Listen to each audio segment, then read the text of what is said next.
How do we maintain our dignity when our family is driving us nuts? Hi everyone, Jennifer here. I am going to try to keep you company here on the Daily Connoisseur this week, as most of us are in self-quarantine. So I wanted to talk about this extremely relevant topic. How do we maintain our dignity when our family is driving us nuts? So most of us are homebound right now, whether by choice or because we actually have to be at home because of quarantine.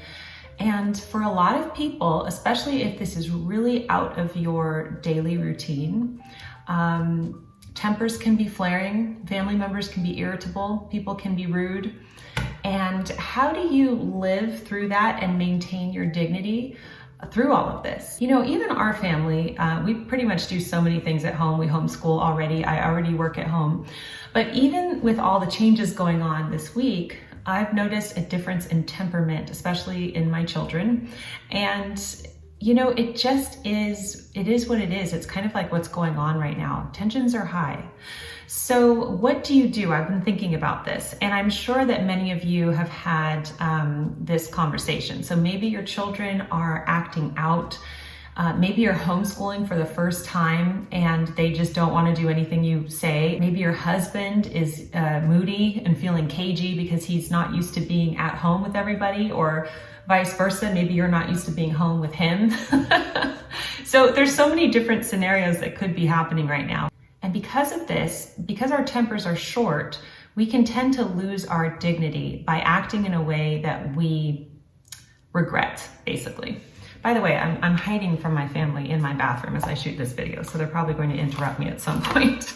My first tip to maintain your dignity is to not stoop to their level. Now, I know this sounds harsh because we're talking about our family here, right? So I'm not trying to say that our family members are at a certain different level than us, but you know what I mean? Let's say you have an older child and they're suddenly throwing a tantrum where they never really used to do that before, throwing a tantrum, because it's true. We have to be gracious and think about what's going on here. Our kids are used to going outside for hours every day, playing with all their friends, going places, and they're not doing that now. So they might feel a little cooped up and they might have attitudes because of this. So let's say an older child is throwing an irrational tantrum, or they're having an attitude with you, or you're having to explain things, tell them things many times, or maybe your husband snaps at you, right? What are you going to do about this? Well, you must not stoop to their level. And so to maintain your dignity, because this is what happens when we get triggered, when somebody is rude to us or angry or ungrateful, whatever it is, we can tend to also kind of join that level with them and snap back at them, right? So what's the difference if they're being rude to us? What is the difference if we are rude back to them and we snap at them and we yell at them and we're nagging and everything? That is losing our dignified behavior. We want to maintain a level of dignity, and we also want to be a good role model for them on how to act in stressful times. So we can't stoop to their level. So if you have a child that's having a tantrum over something that's ridiculous, you then cannot have a tantrum over their tantrum. See what I mean? So we can't yell, slam doors, all of that stuff that I have totally done. By the way, I have done all that. So what I find is, this is what's working for me, is that I know when my children go into kind of a mood or something's happening like that, or somebody I know, a family member is going into a mood, I just pause. This is my number one tip. Pause, breathe, don't react, don't be reactionary. And this actually creates an air of mystery about you, because they wonder, what's she thinking? What is she gonna do next?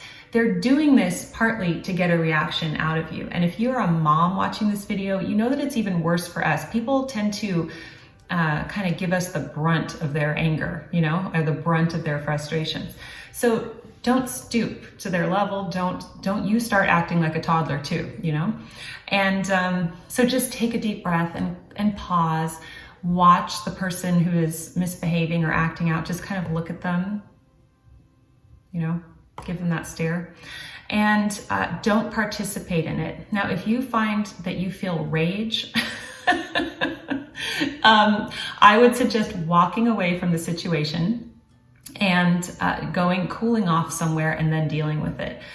I refuse to raise my voice. I'm not saying that I haven't or that I won't in the future, but with my children, I'm not gonna yell at them. I'm not gonna raise my voice. I refuse to do it. So I'm just going to state what I have to state and just remain firm and calm. If you're giving your children like an ultimatum, then just remain firm in that ultimatum, right? We don't need to scream and whine, and it makes us not act dignified when we do stuff like that. Okay, so I'm just looking at my notes here that I have written down. The next thing I would like to say is that we should get dressed every day. Now, I know it's tempting to just remain in our pajamas, because not only are we not leaving our house, but we are not even allowed to see neighbors or anybody. So what's the point of getting dressed and looking good?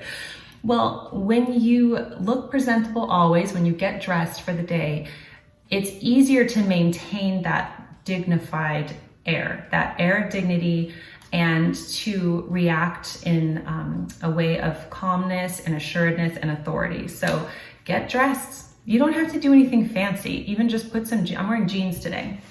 I don't know if you can see. Jeans and a blouse that I have for spring. So get dressed, brush your hair, put on a little makeup if it cheers you up, okay? This helps with our dignity, our self-respect, by getting dressed every day. If you're wandering around the house like a hot mess, everything's just a mess, everyone's acting out, you're not gonna feel good, okay? And the last thing I wanted to tell you was to keep your sanity by not forgetting yourself. So especially if you're finding yourself homeschooling where you weren't before, you're literally taking care of everybody all day long. You have to find pockets where you yourself can recharge. So get away from everybody. And whether that's watching a YouTube video or going and hiding in the closet and reading a book, or I don't know, getting some gardening in or whatever, you have to give yourself that time. And those are my tips, really. But truly the key lies in not reacting to your grumpy family members. They're driving you nuts for a reason. Don't allow them to drive you nuts. We love them. They're our family, okay? So, you know, I'm not saying anything bad about them, but it's true that our family members can push our buttons more than anybody else, right? So, ladies, I encourage you to keep calm and remain classy, and let us know how you are handling things. How do you maintain your dignity when your family is driving you nuts? Let us know. Okay, I'm going to come back tomorrow and I'm going to talk to you about homeschooling and working from home, because that's a big request that I've gotten. I'm also going to see you on Thursday and Friday of this week for part 1 and 2 of Connoisseur Reviews. So I'm committed to keeping you company on quarantine. Thanks so much for joining me today. If you haven't already subscribed, hit that red subscribe button. Give this video a thumbs up, and I will see you in my next video. Bye.